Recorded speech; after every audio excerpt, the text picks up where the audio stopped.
We all know that happy melody as Dixie. It became the theme of the Southern states during the Civil War.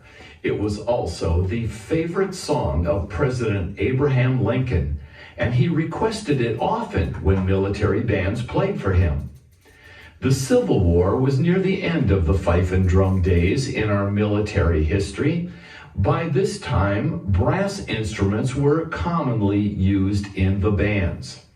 After the Civil War, there was an expansion to the west and development of the U.S. cavalry on horseback. The bugle was used then to signal troops because it could be played with one hand while riding a horse. For most of history, the ancient and honorable tradition of drumming was taught by students imitating the instructor. Friedrich von Steuben, drill instructor appointed by General George Washington, once said, "Every private soldier should acquaint himself with the usual beats of the drum and instantly obey them." Let's travel back in time to the 1770s when Friedrich von Steuben was training soldiers of the Continental Army for General George Washington at Valley Forge. Their job was to play songs or drum beats that told soldiers what to do and when to do it.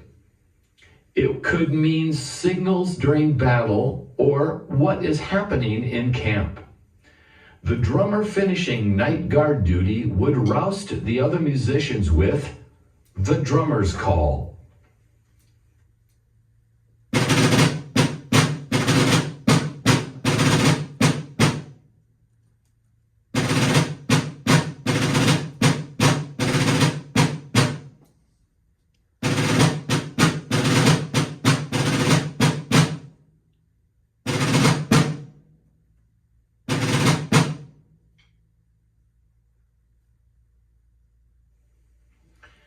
By this time, all drummers and fifers would fall in to wail the three cheers.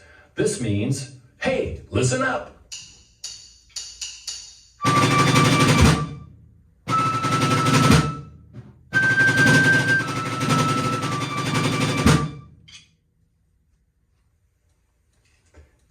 Soldiers form into their squads or companies when they hear the assembly call.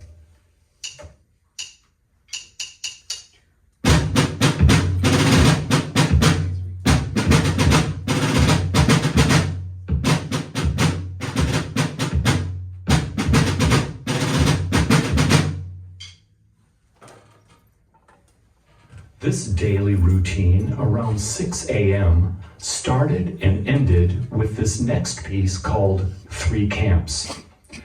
This song had another use. It was when a regiment or battalion was traveling or hiking to a different location and it became time to camp out for the night. They would divide into three equal groups. One group would camp. The other two groups would march on for a half a mile. The second group would camp, and the first group would move on for another half mile and finally camp.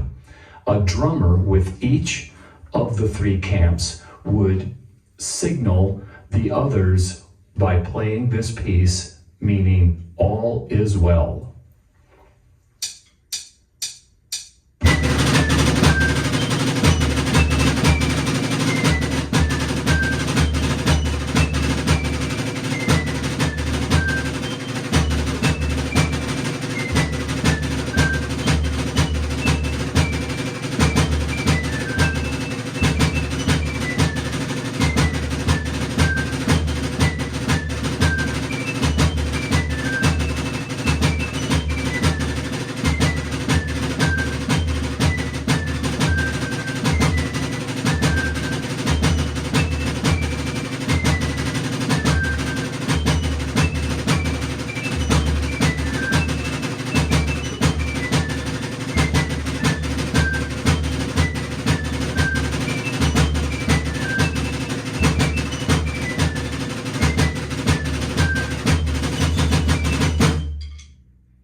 For the raising of the stars and stripes, soldiers salute when they hear "To the colors."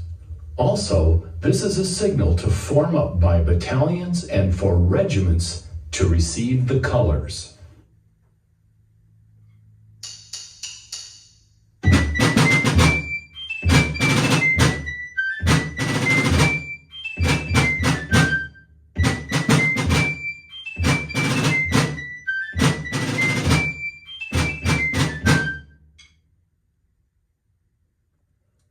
Fatigue call was used to signal time for camp cleanup. This could happen at any time during the day.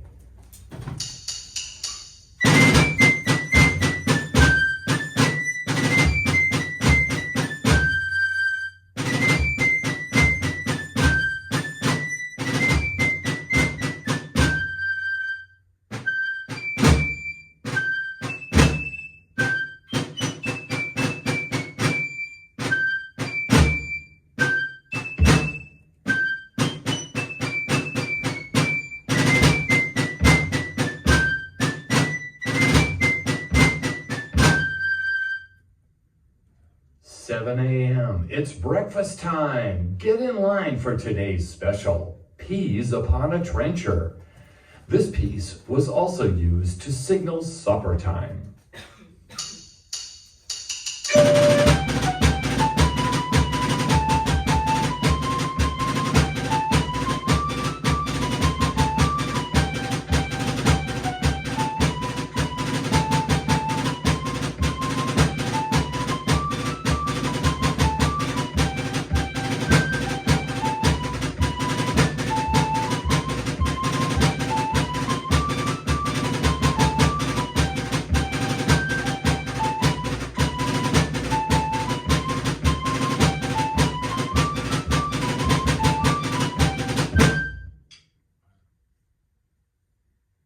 We call it lunch, but they called it dinner.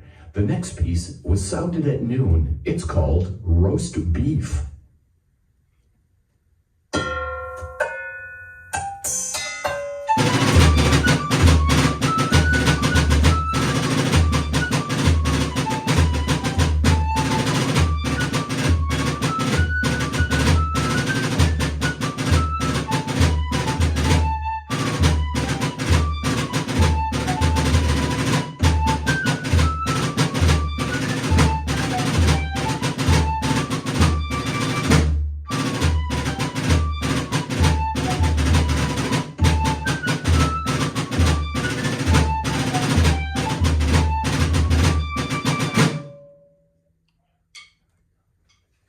The General is a song that signaled troops to strike their tents and prepare to march. In this shortened version, you'll hear the melody repeat, but the drum parts are different the second time.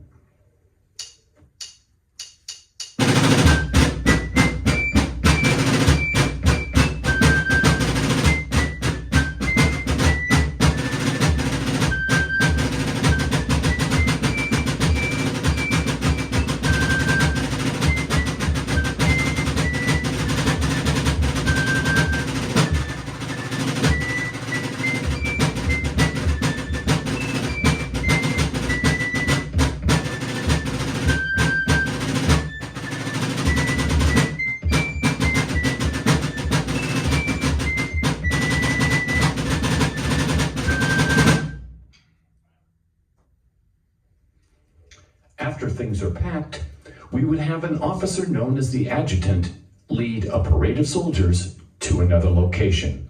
This is the adjutant's call.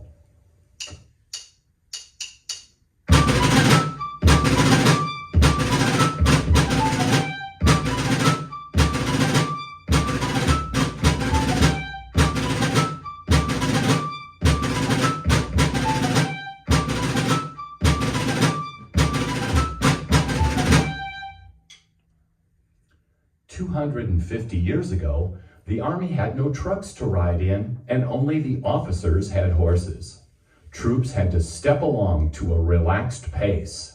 So that the drummers wouldn't get tired out, the lead drummer would ad-lib a simple cadence about 8 measures long, and it would be repeated back by the remaining drummers in a call and response pattern. Right now, I'd like to play for you a song called Hell on the Wabash.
As the sun rose on a cool morning, April 19th, 1775, the commander of the Lexington Minutemen, Captain John Parker, ordered 16-year-old drummer William Diamond and fifer Jonathan Harrington to a position in a grassy field to play the call to arms and a song called The White Cockade.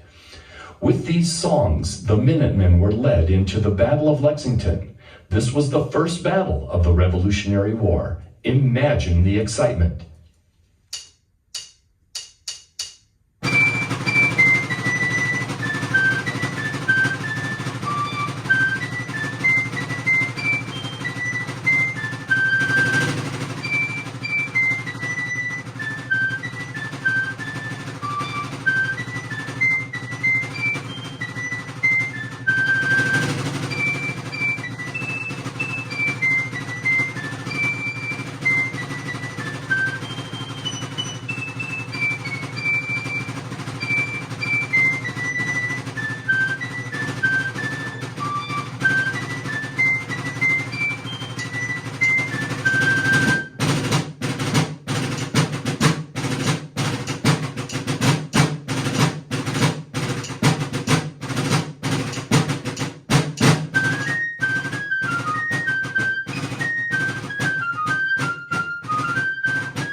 Roslyn Castle is the name of our next piece, which is often used as a march for military funerals.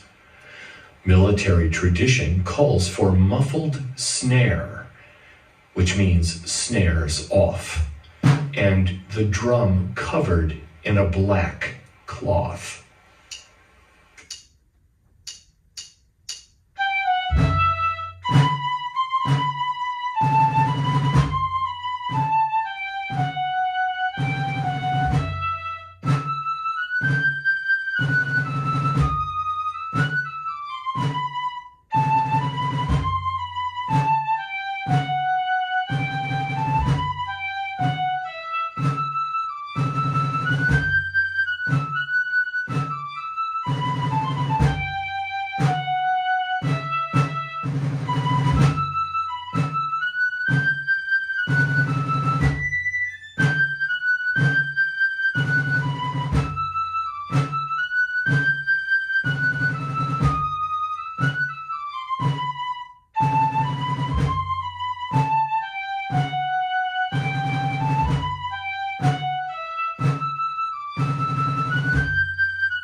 Here are a few facts about this point in our history.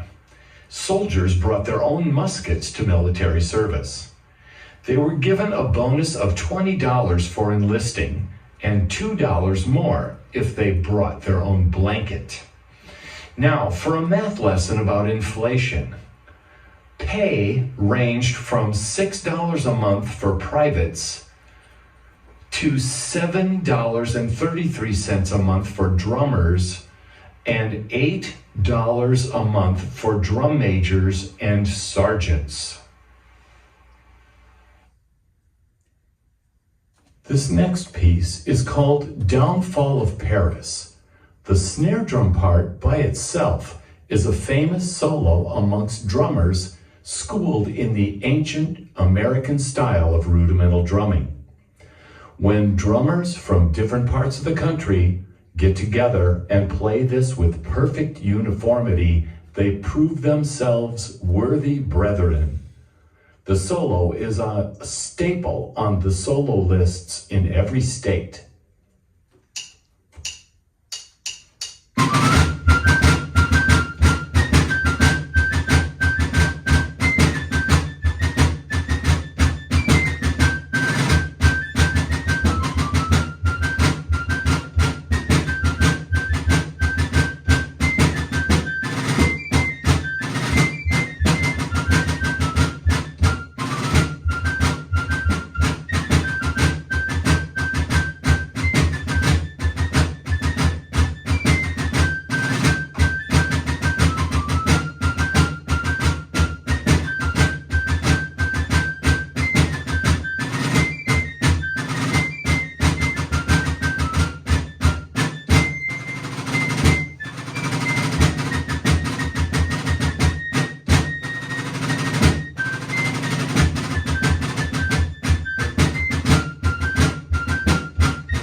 Around 9 p.m., a series of songs was performed called the tattoo. The word tattoo is Dutch for to shut. This was a signal for innkeepers to shut the kegs and close the bars for the day. After the performance of the tattoo, enlisted men were to stay in their tents.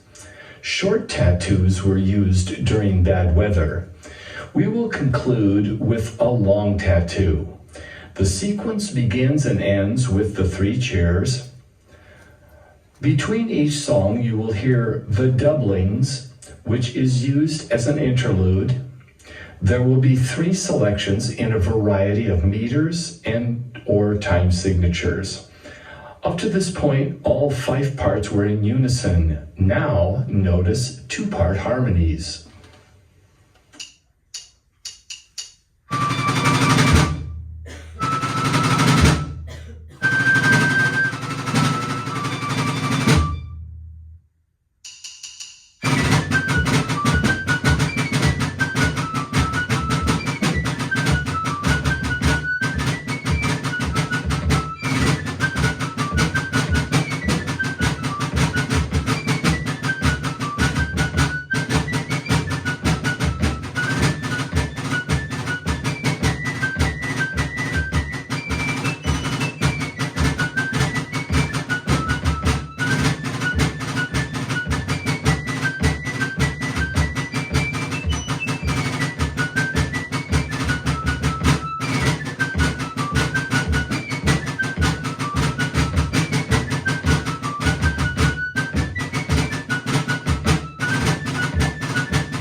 like to thank you for listening, and I hope this was an interesting musical history lesson for you.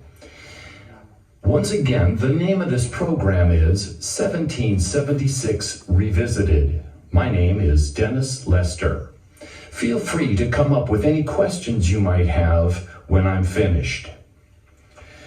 My final number is Yankee Doodle, which was introduced to the colonies by British Army surgeon Dr. Richard Shuckburgh as early as 1775. Little did he know that it would become very popular and used to humiliate his own country.